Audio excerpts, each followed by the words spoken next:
नमस्कार, मैं अर्चना तिवारी आप सभी का स्वागत करती हूं द राजधर्म पर। तीसरी बार भारत के प्रधानमंत्री नरेंद्र मोदी जी ही रहे और उन्होंने शपथ भी ले लिया 9 तारीख को। लेकिन 9 तारीख को एक घटना घटी जिसका जिक्र मैं आज के इस वीडियो में करने जा रही हूं और लोकसभा में 2 बड़ी इंटरेस्टिंग सीट आई हैं जिसका जिक्र मैं आज के इस वीडियो में करने जा रही हूं। आज के जो मेरे मेहमान हैं जिंदा शहीद MS बिट्टा जी हैं। बिट्टा जी, आपका बहुत बहुत स्वागत है राजधर्म पर। वंदे मातरम। तो जिस 2 सीट की मैं बात कर रही थी, पहली सीट का नाम है फरीदकोट और दूसरी सीट का नाम है खडूर साहिब।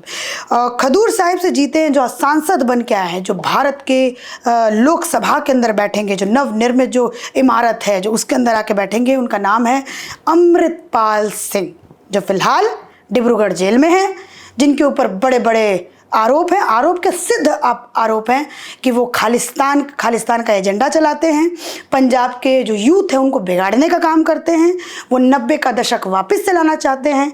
उनको पंजाब में फरीदकोट सीट से जिताकर लोगों ने भेजा है। लगभग 4 लाख वोट जो उनको मिले, 4 लाख प्लस वोट मिले, करीब 2.5 लाख वोट से वो जीत करके आए हैं। और अगर मैं बात करूँ आपका फरीदकोट सीट की, तो वहाँ पे बेअंत सिंह के बेटे जो है वो सांसदी का चुनाव जीत करके आए हैं।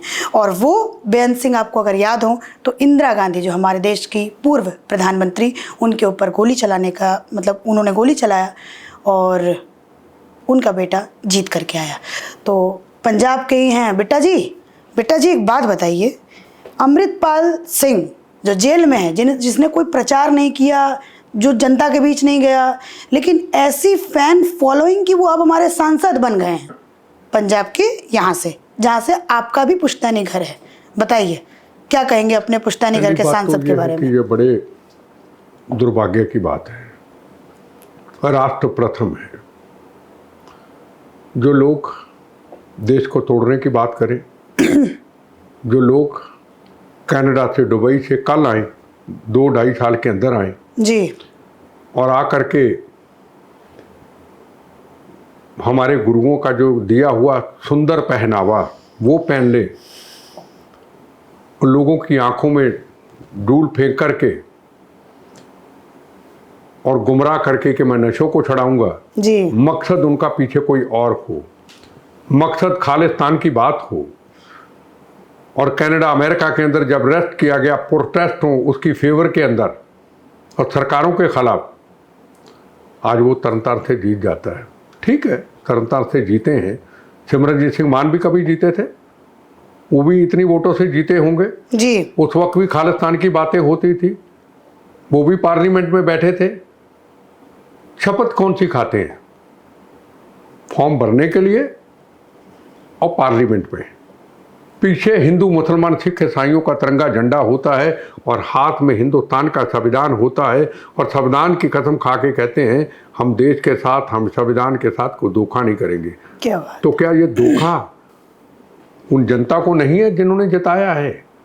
एक तरफ आप खालिस्तान की बात कर रहे हो, एक तरफ आप संविधान की बात कर रहे हो। पॉइंट है। 2 चीजें पहले भी बेवकूफ बनाया पंजाब की जनता को, अब भी ये बेवकूफ़ बनाएंगे। इनका चुनाव लड़ने का एक ही मकसद, किसी ना किसी तरीके से जेल से हम बाहर आ जाएं।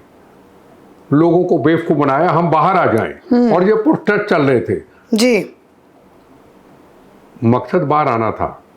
अब बाहर आएंगे या नहीं आएंगे, कानून इजाज़त देता है या नहीं देता है।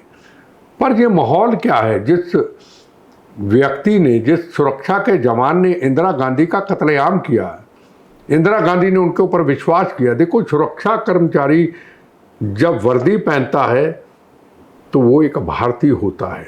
हमारे जवान किसी कौम, मजहब के जब सीमाओं की रक्षा करते हैं तो एक भारत के सुरक्षा करते हैं। अगर वर्दी पहन करके आप किसी को मारते हैं और उसके बाद फिर आपका घरवाली चुनाव लड़ती है, फिर वो आपका बेटा चुनाव लड़ता है, फिर वो अच्छी वोटों से जीत जाता है। एजेंडा क्या रखते हैं ये लोग?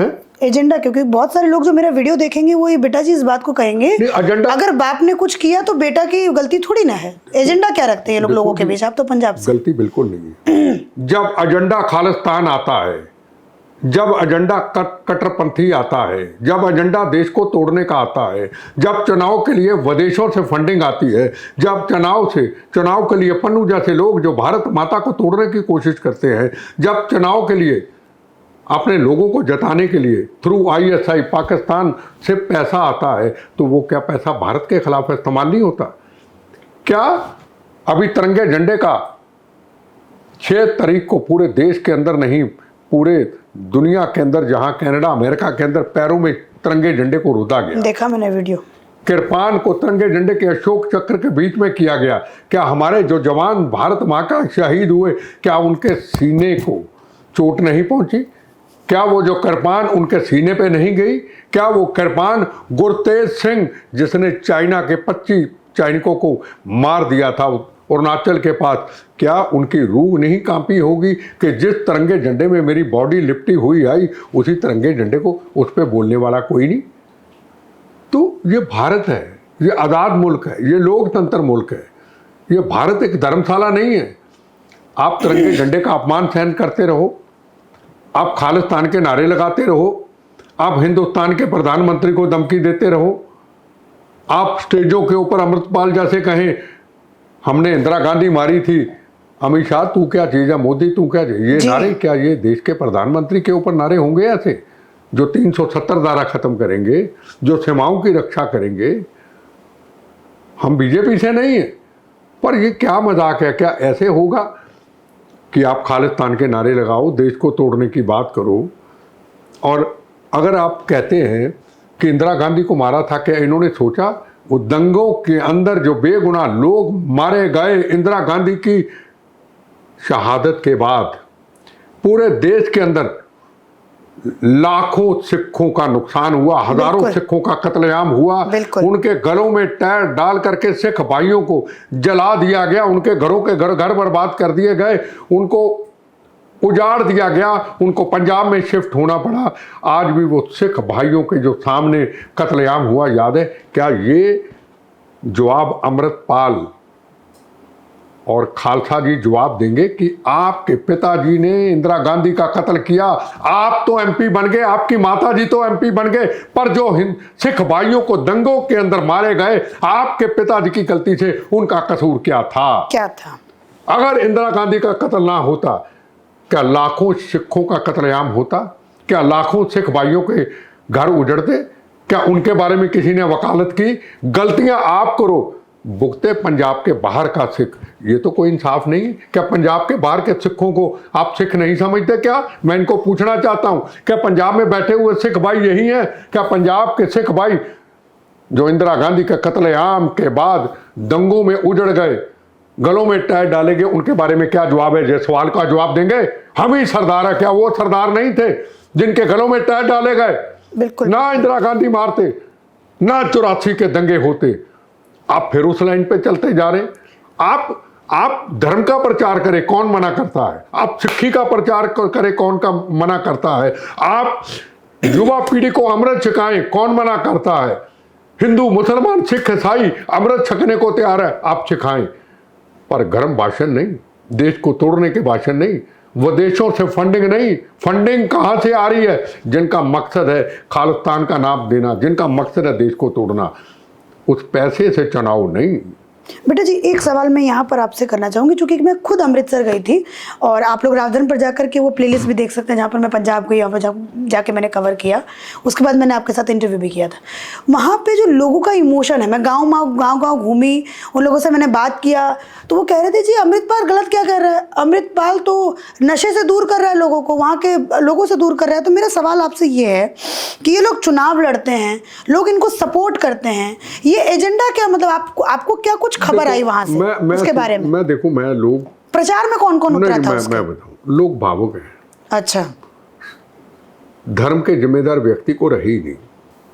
अगर धर्म के जिम्मेदार व्यक्ति को अच्छा धर्म का प्रचार करते, देखो हमारी गुरु महाराज की जो सिक्खी है, ये तो मानवता के लिए सजाई गई, ये तो पवित्र सिक्खी है जी। ये वो एक धर्म है पूरी दुनिया के अंदर जिसकी स्थापना 800 साल 700 साल पहले हुई होगी, गुरु गोबिंद सिंह महाराज के टाइम पे हुई। गुरु से पहले गुरु नानक, पर सिक्खी प्रफुल्लत जो हुई गुरु गोबिंद सिंह जी के टाइम के हुई होगी। 500-600 साल का इतिहास होगा जी। पर आप कितना हैरान होंगे, एक सिख धर्म के आगे जो लाखों साल इतिहास पुराने हिंदू धर्म, जैन धर्म, मुस्लिम जो भी पुराने इतिहास हैं, वो सिख धर्म के आगे सिर क्यों झुकाते हैं? वो हरमंदिर साहब में मत्था टेकने को जाते हैं। हरमंदिर साहब में देखिए हर धर्म का व्यक्ति मत्था टेकने जाता है। सिख धर्म को इतना पवित्र माना गया है पूरी दुनिया के अंदर। 195 देशों में 128 कंट्री में गुरुद्वारा साहब हैं, और उसमें हिंदू, मुसलमान, सिख, ईसाई हर धर्म, मजहब छोटा बड़ा नमस्तक होता है। ये सिख धर्म है। तो ये सिख धर्म को कहाँ लेके जा रहे हैं? आप प्रचार करो ना सिख धर्म का। कौन आपको मना करता है? क्या नशे छुड़ाने कल को अमृतपाली आएगा? कोई नशा छुड़ाने का इनका मुद्दा नहीं था। ये टोटल कनाडा से, दुबई से पूरा प्लान करके इनका प्लान हुआ है। वहाँ से आप किस तरीके से आपकी एंट्री होगी, आप कपड़े कैसे पाएंगे, आप बिंड्रा वाला लगेंगे, आप ऐसे करके चलेंगे, आप तीर कमान लेंगे, आप कुछ लोगों के हाथ में जो सुरक्षा एजेंसी उनसे बंदूक निकाल करके ऐसे चलेंगे। वो एक माहौल क्रिएट किया गया कि फलाना आ गया। लोग भावुक हो गए। वाला इज बैक। हाँ, वो लोग आ गए, लोग भावुक हो गए। और पंजाब चला कहाँ गया? आज बिहार चले जाओ, आज यूपी चले जाओ, आज मध्य प्रदेश चले जाओ, आप गुजरात चले जाओ, आप पूरे राजस्थान चले जाओ, पूरे देश में चले जाओ। आज देश कहाँ पहुँच गया? हम कहाँ पहुँचे हैं? आंदोलन, फलाना आंदोलन, फलाना आंदोलन, आंदोलनों में रह गए अपन। पंजाब चला कहाँ गया? चलो मैं मान लिया 4 लाख वोटों से जीता, पंजाब खड़ा कहाँ है? मुझे बताइए कहाँ खड़ा है? यूपी क्या था? कितना क्राइम था यूपी के अंदर जब से योगी जी आए? बताइए, किसी का कत्लेआम हुआ? बताइए, किसी का बहन का सुहाग उजड़ा? को बच्चा यतीम हुआ? माएँ कहती थी यूपी के अंदर, बेटी 5 बजे तक वापस आ जाना,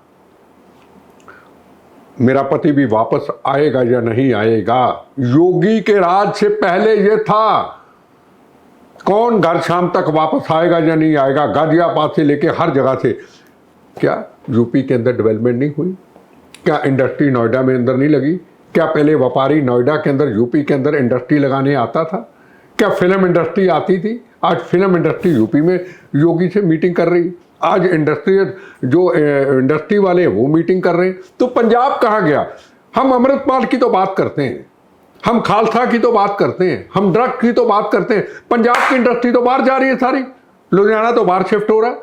तो पंजाब में रहेगा क्या? कौन सा खालिस्तान बनाओगे? और जितने जो बड़े बड़े सिंगर हैं वो भी वहां पर रह के शूट नहीं करते हैं, बाहर जाके शूट करते हैं। वो कनाडा जा रहा है, को बॉम्बे जा रहा है, पंजाब के अंदर तो रहा ही नहीं। पंजाब की हमारी नई जनरेशन तो सारी कनाडा अमेरिका जा रही है, वहाँ काम क्या करते हैं? मतलब आप कह रहे हैं कि धर्म गुरु जो है वहां पर ठीक नहीं है, अच्छे तरीके से प्रचार नहीं कर रहे। जो धर्म गुरु हैं उनको गाली देते हैं जी। जो असली धर्म गुरु हैं, जो प्रचार करते सिख कौम का, जो सच बोलते हैं, गलत को गलत, सही को सही बोलते हैं, उनको मारने की धमकी देते हैं। तो कहाँ से पंजाब को बचा लोगे? अब ये अमृतपाल कल आया, 2 साल पहले मेरी आंखों के सामने आया, बाल कटे हुए, दाढ़ी कटी हुई, फोटो भी वायरल नहीं आया, पगड़ी पहनी, अमृत छक लिया, छका या नहीं छका, पीछे कटी दाढ़ी वाले बंदूक में पकड़ा दिए, सुरक्षा एजेंसी से लेके तीर ऐसे पकड़ लिया, चल पड़े, आगे आगे आगे आगे। तो गलती किसकी? गलती तो पब्लिक की है ना, गलती तो समाज की है ना, गलती तो धर्म के लीडरों की है ना, क्योंकि उन्होंने सिक्खी प्रचार को जिस तरीके से हमारे गुरु साहिबानों के प्रचार को दर्शाना चाहिए था कि हमारा सिख कौम का इतिहास मानवता की रक्षा के लिए है। आज हमारी सिख धर्म का प्रचार क्या हम काट देते हैं? हम शंभू बॉर्डर पे किसान आंदोलन के अंदर फड़ के टुकड़े टुकड़े कर देते हैं। हम गुरु ग्रंथ साहब को अमृतपाल जी ढाल बना करके पुलिस स्टेशन, यहाँ शराब, यहाँ नशा, यहाँ मीट, यहाँ अंडा, यहाँ शराब, वहाँ गुरु ग्रंथ साहब ले जाते हैं एक अपने साथी को बचाने के लिए। फिर हम कृपाने निकाल लेते हैं, वाह भाई वाह। हम चले जाते हैं वहाँ पे पटियाला के अंदर कोरोना काल के अंदर एक पुलिस वाला आता है, उसका हम हाथ काट देते हैं। हम फगवाड़ा के अंदर एक व्यक्ति गुरुद्वारा साहब में बच्चा चले जाता है, उसको बेअदबी का लगा के बहाना उसको काट के वहीं मार देते हैं। अभी उत्तरांचल के अंदर कोई सेवा करने वाले थे, संत थे, ये कहते नहीं है चलो जो भी होंगे, गुरु महाराज के सिख थे, सेवा करते थे, पंजाब से जाते उनको आप गोली मार देते हैं। क्या ये हमारी सिक्खी की पहचान है? मैं पूछना चाहता हूं। बोले तो तुम्हें गोली मार देंगे, बोले तो तुम्हें गाली देंगे। क्या हमारी सिख कौम की पहचान है? क्यों नहीं बोले सिख कोई? मैं सवाल पूछना चाहता हूं। तिरंगे झंडे का अपमान यूके के अंदर होता है, कृपान अशोक चक्र के बीच में निकाल दी जाती 4 दिन पहले। तिरंगे झंडे को पैरों में रोदा जाता है। एक बहादुर लड़की कनाडा के अंदर आती तिरंगे को उठाने के लिए, उसकी हिम्मत देखो, दलेर औरत की, उसको धक्का मार देते हैं। तो उस वक्त इनकी आवाज क्यों नहीं अमृतपाल की उठती? संविधान की कसम खाते हैं। उस वक्त पंजाब के धर्म के ठेकेदारों की आवाज क्यों नहीं उठती? उस वक्त सिख समुदाय की आवाज क्यों नहीं उठती? हिंदू बोले फिरकापरस्त, हिंदू बोले आरएसएस, हिंदू बोले बीजेपी, हिंदू बोले नफरत फैलाने वाला।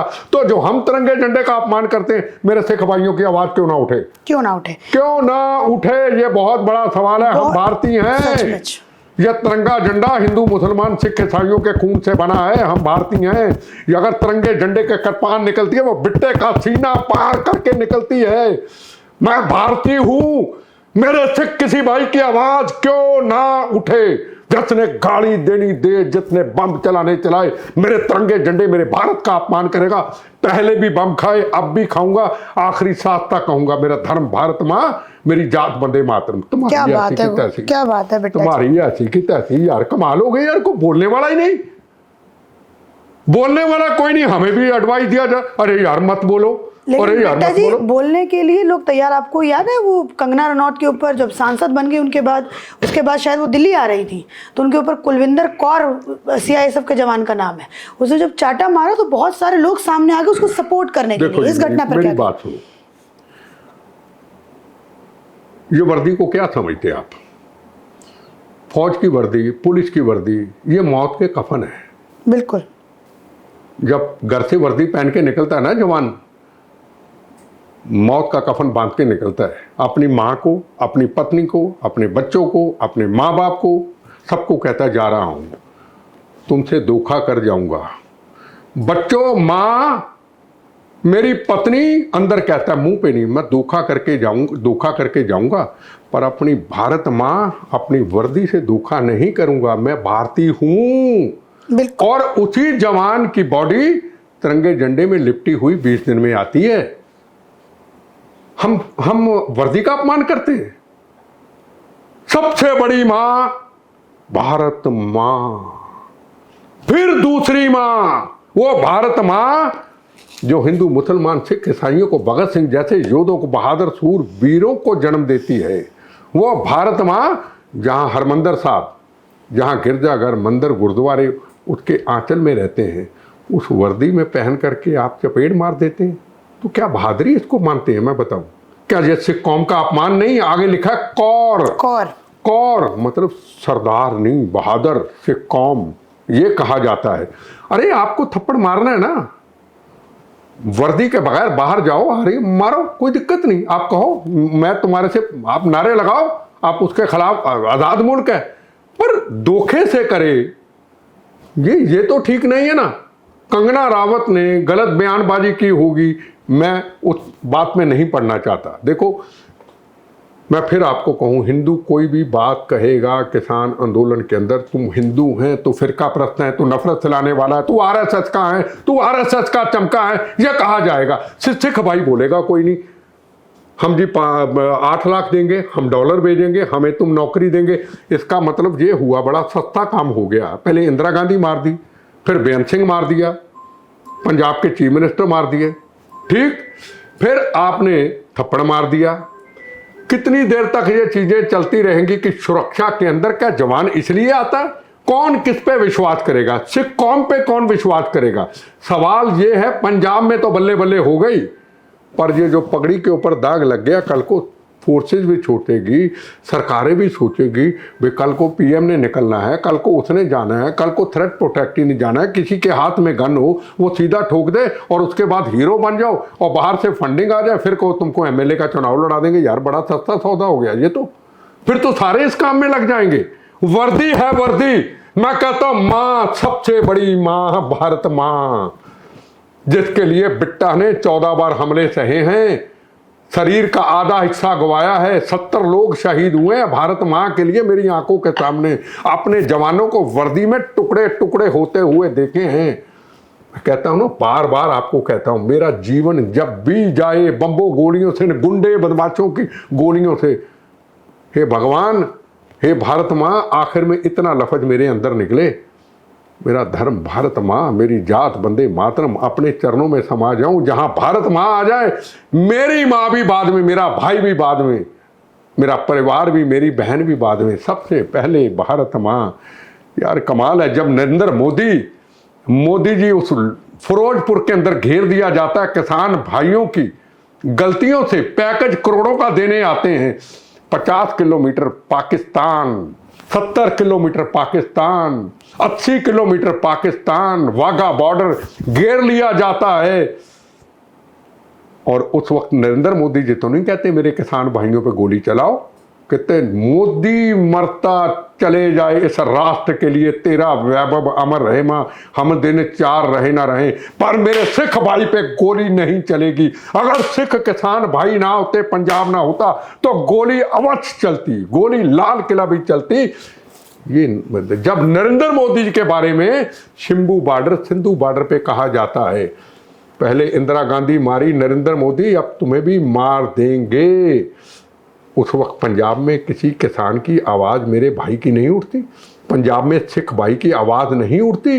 अरे मोदी, तू हिंदुस्तान का प्रधानमंत्री, अगर नरेंद्र मोदी जी, करतारपुर साहब का रास्ता खोला था आपने, जब पुलवामा का हमला हुआ था, खतरा था, आप वो हैं जिन्होंने हमारे साहबजादों का किसी ने नहीं किया, वीर बाल दिवस किया था आपने, लाल किला में सिख कार्यक्रम किए थे, आप हरमंदर साहब में सिर झुकाते हो, आप बंगला साहब में सिर झुकाते हो, आप सिख कौम का मान सम्मान करते हो ना।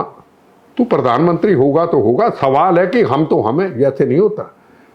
उसका दर्द किसी को नहीं, तिरंगे झंडे का दर्द किसी को नहीं। भारत माँ को गाली दी जाती है कनाडा अमेरिका के अंदर, उसका दर्द नहीं, और वो फंडिंग जहां भेजते हैं। देखो जी, मैं किसी के विरोध में नहीं हूं, मैं आपको फिर कहूं, सबसे बड़ी मेरी माँ है भारत माँ, याद रखना। और फिर वर्दी पहनी हो, जब वर्दी पहन ली जाए तो फिर हम उससे भी, मैं वर्दी के बगैर कहता हूं, और बार बार अपनी पुरानी रिकॉर्डिंग निकाल लीजिए, मेरी जीवन कभी भी जाए, आखिर में निकले मेरा धर्म भारत माँ, मेरी जात वंदे मातरम, ये मेरे खून से निकले नारे। अब मैं कहूं मैं तो सरदार हूं, मैं तो बिट्टा हूं, बिल्कुल नहीं। भारती भारती प्रथम राष्ट्र तेरा वैभव अमर रहे माँ, हम दिन चार रहे ना रहे। मुझे क्या पता तिवारी जी, कल को मेरी मौत के बाद मैंने जन्म लेना या नहीं लेना, मुझे क्या पता। कल को मैंने बुरे गंदे कर्म किए हैं, लोगों को मारा है, कत्लेआम किया है, बुरे किए हैं, मैं कीड़ा मकोड़ी किसी के पैरों के नीचे आ जाऊंगा। मुझे क्या पता कल को मैं हिंदू बनूंगा या मुसलमान बनूंगा या सिख बनूंगा या ईसाई बनूंगा। मुझे किस गुरु ने, मुझे किसी पीर मोहम्मद ने, मुझे किसी राम जी ने क्या लिख के दिया मुझे एफिडेविट कि तू जाने के बाद सिख है तो सिख ही बनेगा, मुसलमान है तो मुसलमान। मुझे नहीं पता मैं क्या बनूंगा, जन्म लूंगा या नहीं लूंगा। फिर ये झगड़े क्यों, फिर ये फसाद क्यों, फिर कट्टरपना क्यों, फिर सिख कौम को बदनाम क्यों किया जाए? सिख कौम से लोगों की आवाज क्यों ना उठे? तो हमने देखा कि कैसे इन्होंने कहा कि जो कुलविंदर कौर ने किया है वो वर्दी का अपमान है और कहीं ना कहीं सिख धर्म का भी अपमान है। और जो लोग कुलविंदर कौर को सपोर्ट कर रहे हैं, कह रहे हैं कि हम उनको नौकरी दे देंगे, उनके भी घर में लोग हैं, उनको भी नौकरी की ज़रूरत है, तो ज़रा इनकी बात भी सुनिए। ये भी पंजाब से बिलोंग करते हैं, ये भी सरदार हैं, और इनका मानना है कि जो कुलविंदर कौर ने किया वो वर्दी का अपमान किया।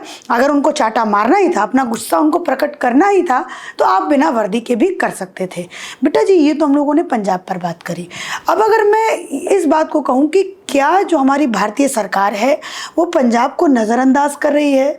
क्या जो मोदी गवर्नमेंट जो कहते हैं कि बहुत पावरफुल है, क्या पंजाब में जाके फेल हो रही? क्योंकि ये व्यक्ति जीत के आ रहा है, कुलविंदर कौर जो है वो खुल करके चाटा मार रही हैं। पंजाब के अंदर हम वैसी लहर देख रहे हैं, आप कह रहे हैं कि वहाँ पर स्थिति खराब हो रही है, तो क्या सरकार पंजाब की तरफ ध्यान नहीं दे रही है? क्या बात है, आप मुझे बताइए। तो तिवारी जी, हमारी आगे बड़ी आपस में डिस्कशन हो चुकी है ना। हमारा सिख धर्म का जो प्रचार होना चाहिए था वो प्रचार है ही नहीं, प्रचार का रास्ता गलत हो गया। मैंने आपको पहले भी कहा कि सिख धर्म वो धर्म है जो सिख धर्म का नहीं, ये पूरी मानवता का धर्म माना जाता है। मैं अमृतसर का रहने वाला हूँ, मेरे पास रोज़ बड़ी लंबी लिस्ट होती है।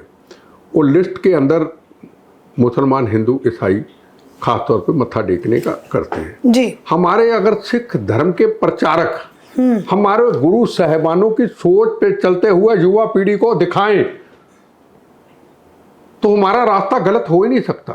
सरकार क्या कर रही है बेटा जी इस पे? इस मुद्दे पे तो हमने बात कर ली। सरकार का इसमें कोई लेना देना नहीं। सरकार की क्या कमी है? ना सेंट्रल गवर्नमेंट की कमी है, ना स्टेट गवर्नमेंट की कमी है। स्टेट गवर्नमेंट चाहेगी मेरे स्टेट में हालात खराब हो, सेंट्रल गवर्नमेंट चाहेगी कि मेरे पंजाब के अंदर खालिस्तान की बात उठे। पर मुझे एक चीज बताइए, किसान आंदोलन है, किसान आंदोलन है, बैठ के बातचीत करो ना। किसान आंदोलन है तो पूरे देश में आंदोलन क्यों नहीं? किसान तो पूरे देश के हैं, कोई पंजाब के तो नहीं। यूपी के आंदोलन क्यों नहीं? मध्य प्रदेश में आंदोलन क्यों नहीं? तमिलनाडु के अंदर आंदोलन क्यों नहीं? गुजरात के अंदर आंदोलन क्यों नहीं? कर्नाटक के अंदर आंदोलन क्यों नहीं? बिल्कुल बिल्कुल। बिहार के अंदर क्यों नहीं? सवाल है, आप बैठ के बात, जब एक मुद्दा ही उठा लिया कि हमने दूसरे दिन यही करना है तो उसका तो कोई इलाज नहीं है। तो धर्म प्रचारक कोई आए जो ऐलान करे कि एक मंच पे इकट्ठे हो जाओ, धर्म की बात है, किसानों की बात है, मुद्दों की बात है, सिख धर्म के प्रचार की बात है, उसकी वो माने। वहां तो कोई किसी के मानने वाला नहीं, जो वहां तो अमृतपाल आ गया, अब उसकी मानेंगे। अब अमृतपाल कहीं गलती से जेल से आता है तो आप फिर भीड़ देख लेना, फिर उसमें खालिस्तान के नारे लगेंगे। वापस पंजाब 90 के दशक में चला गया, मान लें हमने सुबह चला गया। अब सेंटर में बीजेपी की गवर्नमेंट है, मिली जुली सरकार है, ये को एक्शन लेगी, ये तो हिंदू हैं। अब समस्या कई खड़ी हो जाती हैं। अब कुलविंदर कौर की बात की, कोई ऐसा लीडर नहीं पंजाब का किसी भी पॉलिटिकल पार्टी का जो उसके हक में नहीं बोला। हाँ, सबने बोला नहीं बोला। अब आगे इलेक्शन है, किसी को यह फिक्र नहीं है कि पंजाब के बाहर भी सिख समाज रहता है। मैं आपको बड़ी गहराई की बात बताता हूं। मैं बॉम्बे में गया, बड़े बढ़िया सिख परिवार, अरबों खरबों के कारोबार, मुझे अचानक गुरुद्वारा साहब में मिले। मुझे कहते हैं शाम को आपके साथ बैठना है, हम परेशान बड़े हैं। मैं कहा जी बताइए क्या हुआ? कहते जी ये रोज प्राइम मिनिस्टर को मारने की धमकी देते हैं, गलती से कुछ ऐसी किसी ने हरकत कर दी तो हम जाएंगे कहाँ? हम तो रातों की नींद उड़ गई हमारी। पंजाब हम जा नहीं सकते, इतने अरबों खरबों के बात काम है, हम करें क्या? फिर एक और मध्य प्रदेश में गया, वहां के सरदार साहब ने बोला पंजाब के बाहर का सरदार तो दुखी बैठा है यार, हम किसी बात में नहीं, लेने में नहीं, देने में नहीं, गलतियां आप करते हो। आपकी गलतियों से 84 के दंगों में हमारे घर उजड़ गए, हमारे कारोबार उजड़ गए, हमने बड़ी मुश्किल से सेट किए। आप कुछ जिम्मेदारी तो निभाओ ना। सही बात है। तो सिख धर्म के आगू तो को आएंगे ना आगे। एक भी व्यक्ति का को बयान बता दो, थप्पड़ मारना क्या? थप्पड़ मार के क्या हुआ? कंगना ने आगे क्या कहा? कंगना ने कहा थप्पड़ मैं भी मार सकती थी, पर जो वो वर्दी थी ना, वर्दी वो मेरी भारत माँ की वर्दी थी। क्या जवाब दिया? मस्त। नहीं, क्या जवाब दिया? मैं उसके बयानों से सहमत नहीं हूं, पर उसने कहा मैं भी थप्पड़ मार सकती थी, पर वर्दी को मैं सलूट करती हूँ, मैं वर्दी के कारण थप्पड़ को बर्दाश्त कर लिया। इसमें कंगना भी कह सकती थी, उसने तो नहीं कहा। पावर की तो कोई कमी नहीं है, नई नई एमपी बनी। फिर कहते अरे सरकार बन गई बीजेपी की, देखो कितना गरूर था। उसने कहा थप्पड़, ये कोई हमारी कौम मानवता के लिए बनाई गई।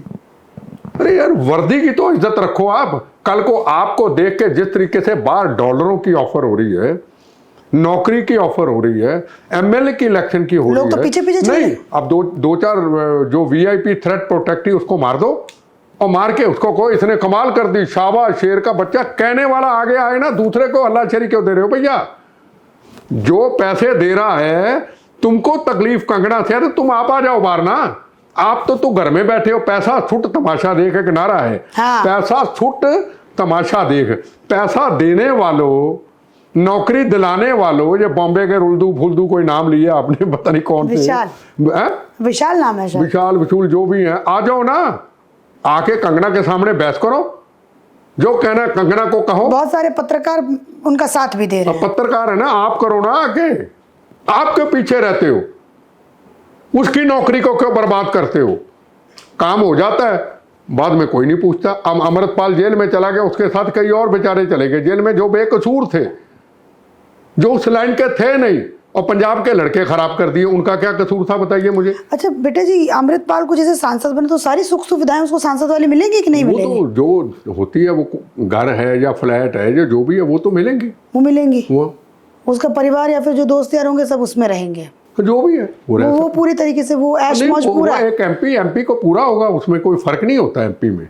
एमपी कैसा भी हो, जो एमपी क्या बढ़िया कानून है हमारे देश का। अच्छा, अब जरा मैं पंजाब के ऊपर तो हमारी बातचीत होगी, मेरे ख्याल से 30 मिनट का ये वीडियो हो गया है। अब मैं जम्मू कश्मीर के ऊपर बेटा जी बात करना चाहती हूँ।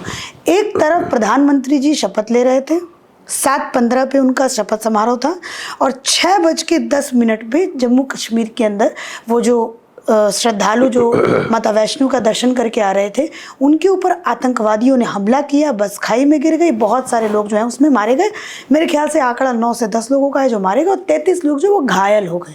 ये जो मैसेज देने की बात कश्मीर के अंदर लोग अब दोबारा करने की, आज भी आतंकवाद जिंदा है, इस पर क्या कहें? मैं आपसे इस बात से सहमत नहीं हूँ, आतंकवाद जिंदा है, पर जो मिलीजुली सरकार बनी है, देखो मिलीजुली सरकार है ना, पहले पावर एक हाथ में थी जी, आज सपोर्ट मिला है। पाकिस्तान ये गलती कर गया, इसका खमियाजा उसको भुगतना पड़ेगा। ये नरेंद्र मोदी हम छेड़ते नहीं, हम छोड़ते नहीं। जहां भारत माता की प्रथम राष्ट्र की बात आ जाए, सवाल से ये हुआ कि आईएसआई ने, पाकिस्तान ने समझ लिया मिलीजुली सरकार है, कमजोर पड़ गया सिस्टम। हाँ। पाकिस्तान इस बात पे गलतफहमी में रह गया कि मिली जुली सरकार है, अब हम कुछ भी हिंदुस्तान के अंदर दोबारा टेररिज्म को रिवाइव कर सकते हैं। और उन्होंने उसी दिन किया, उसी वक्त किया जब शपथ लेनी थी, बिल्कुल किया उन्होंने। पर हम बिल्कुल पाकिस्तान को कह देना चाहते हैं, आईएसआई को कह देना चाहते हैं, हमको बीजेपी में नहीं, हमको सरकार में नहीं, हमारा सरकार से मतलब नहीं, तुम गलतफहमी में हो, तुम्हारा पीओके छिन जाएगा। पीओके हिंदुस्तान का हिस्सा, पर हम लेने की कोई बात नहीं करता, कहते हैं हमारा है। कहीं दोबारा गलती की तो तेरा पीओ का हिंदुस्तान का पक्का हिस्सा, कश्मीर की तरह जो कहते थे वो बन जाएगा। और आप देखना 8-10 दिन के बाद इनका हशर क्या होगा जिन्होंने बस पे अटैक किया है। ये एक पाकिस्तान को गलतफहमी होगी, मिलीजुली सरकार, सरकार कुछ भी हो, कोई मिलीजुली हो, पर ये मैं आपको गारंटी से कहता हूँ, प्रथम राष्ट्र के खिलवाड़ के साथ कोई कमजोरी नहीं दिखाई जा सकती, चाहे वो चंद्रबाबू नायडू जी हों, चाहे नीतीश कुमार हों। अगर कोई दिखाते हैं तो फिर कोई बात नहीं, भारत की सुरक्षा के साथ कोई कंप्रोमाइज नहीं हो सकता, ये पाकिस्तान समझ ले। जैसा हम लोगों ने देखा था कि 2019 में उधर से पुलवामा अटैक हुआ तो इधर से रिटेलिएट किया गया, और भी पुरजोर तरीके से, 13 दिन नहीं हुए थे हमारे जवानों को गए हुए, तो उसी में बदला ले लिया गया था। तो क्या प्रधानमंत्री की तरफ से या फिर भारत की तरफ से ऐसा कोई एक्शन आपको लगता है अब होगा? देखो मैं नहीं कहता, पाकिस्तान को, मैं आपको 10 दिन की बात कर रहा हूँ। 10 दिन के अंदर मेरा को अनुभव होते हैं। जब 370 धारा हटी, सुबह हटी, रात को कई चैनलों में कह दिया कि सुबह कुछ होगा, 4 दिन पहले कह दिया डिस्कनों में सुबह। ये तो बीजेपी वालों को नहीं पता था, मेरे पास कोई इन्फॉर्मेशन नहीं थी, मेरा एक अनुभव था कि 370 धारा हटेगी, ये मेरा अनुभव था। उसके बाद पुलवामा में हुआ तो वो भी मेरा अनुभव था, एक्शन बड़ा होगा, और वो एक्शन हुआ। हिंदुस्तान के प्रधानमंत्री, हिंदुस्तान के होम मिनिस्टर अमित शाह, हिंदुस्तान की हमारी आज की फौज, हिंदुस्तान का हमारा आज का ऑर्डर जी दिल्ली से नहीं पूछना है, और इसका एक्शन 10 दिन के अंदर अंदर होगा। क्या होगा मुझे पता नहीं, अपन फिर इंटरव्यू कर लेंगे। आपने कहा था ये एक्शन हुआ, ठोक ठोक के मारेंगे इनको, ठोक ठोक, खींच खींच के मारेंगे इनको, पिंजरे में बंद करके निकाल निकाल के ठोकेंगे इनको। याद रखना, ये याद करेंगे कि दोबारा किस तरीके से हमला करना है। जैसे पुलवामा में हमला किया था ना, उसके बाद फिर ये कभी हमला करने की कोशिश नहीं की, छुप छुप के किया। अब किया है ना, इसका जवाब ठोक के दिया जाए। तो पाकिस्तान कोई गफलत में ना रहे कि ये मिलीजुली सरकार है तो थोड़ी कमज़ोर सरकार है, तो कोई, बिट्टा जी को अनुभव हो चुका है। आखिरी सवाल पूछूंगी, बिट्टा जी, नए नए प्रधानमंत्री कैसे लग रहे हैं आपको? अच्छा लग रहा है? प्रधानमंत्री मोदी जी ने रिकॉर्ड तोड़ा नेहरू जी का, क्या कहेंगे प्रधानमंत्री बनने पर? मैं राजनीति में तो नहीं एक्टिव हूँ, ना मैं करता हूँ, पर पंडित जवाहरलाल नेहरू जी की अगर बात करें तो 370 धारा तो उसी टाइम की है ना जी। मैं भी पुराना कांग्रेसी हूँ ना, समस्याएं तो उसी टाइम की है ना। अगर उस वक्त शेख अब्दुल्ला इनके साथ प्यार मोहब्बत ना होते, आज हजारों जवानों की शहादत ना होती। ठीक है ना। जहाँ तक नरेंद्र मोदी जी का सवाल है, मैं बीजेपी की बात नहीं करता, ये जिन्होंने भी नरेंद्र मोदी जी को वोट डाला है वो प्रथम राष्ट्र को वोट डाला है, प्रथम राष्ट्र की सुरक्षा के लिए, सीमाओं की सुरक्षा के लिए वोट डाला है, धर्म के लिए वोट डाला है। बाकी जिन लोगों ने नहीं डाला उनको हम क्या कह सकते हैं। मैंने जो महसूस किया है, उन्होंने डेमोक्रेसी को डाला है, क्योंकि बहुत सारे ऐसे पत्रकार हैं वो कह रहे हैं कि उन्होंने लोकतंत्र को वोट डाला है। जिन्होंने मोदी जी को वोट नहीं डाला उन्होंने लोकतंत्र को वोट डाला है। दो मतलब है। लोकतंत्र का मतलब तो है, लोकतंत्र क्या मतलब, एक तरफ 370 धारा हटनी, एक तरफ राम जन्मभूमि का निर्माण होना, एक तरफ आगे मथुरा काशी की तैयारी होनी, एक तरफ सीमाओं की रक्षा करना, एक तरफ जवानों को पहले जब शहादत का जाम पीते थे 20-20 हज़ार देते, करोड़ों की राशि देनी, जवानों की शहादत अब ना होनी, घर घर में तिरंगे झंडे में लिपटी हुई बॉडी ना आनी। उसको आप क्या कहोगे? प्रथम राष्ट्र नहीं कहोगे आप, उसमें मोदी कहोगे आप, उसमें मोदी कहोगे आप। कोई व्यक्ति को, भगवान को भारत माता सेवा देती है। मैं मोदी को बीजेपी का मानता ही नहीं, मोदी जी को। उसने प्रथम राष्ट्र के लिए, उनको मातृभूमि ने, भगवान ने ही उससे काम करवाया। अब मैं कोई अगर अच्छा काम करता हूं तो मैं थोड़ा करता हूं, उसकी कृपा से करता हूं। मैंने पंजाब के अंदर आतंकवाद के खिलाफ इतनी लड़ाई लड़ी, बच गया, मर जाते बच गए, उसकी कृपा से। तो इसलिए लोकतंत्र बड़ा है इस देश के अंदर।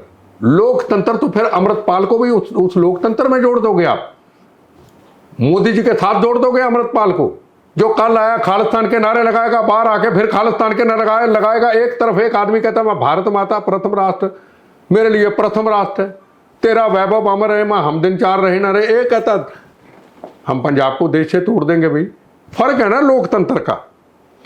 लोकतंत्र क्या? लोकतंत्र को बचाना, भारत मां को बचाना, भारत मां की सीमाओं की रक्षा अगर हो, जवानों की शहादत ना हो, 370 धारा हटे, तिरंगे झंडे का भारत में अपमान ना हो जैसे पहले कश्मीर में होता था, जवानों पे पत्थर फेंके ना जाए, उस लोकतंत्र की अगर कोई व्यक्ति रक्षा करता है तो उसको क्या बीजेपी का कहोगे आप? मैं सवाल पूछना चाहता हूं। वो भारत मां का सपूत है, उसने कुछ नहीं किया, भारत मां ने सेवा दी है। मैं बीजेपी का हूं ही नहीं, मेरे लिए प्रथम राष्ट्र मेरी पार्टी है, वंदे मातरम में मेरा सब कुछ है। और जो कण कण जन जन में बोले वंदे मातरम भारत माता की, जब मैं आपसे सवाल पूछता हूं, चलो सारी पॉलिटिकल पार्टियां, इंडिया गठबंधन बना, हाँ बना, मुझे सब पार्टियों में एक व्यक्ति का नाम बताओ जिसने दिल से कहा हो वंदे मातरम भारत माता की। या अपन लाइव चल रहा है, बताइए बताइए मुझे एक फटाफट नाम लो।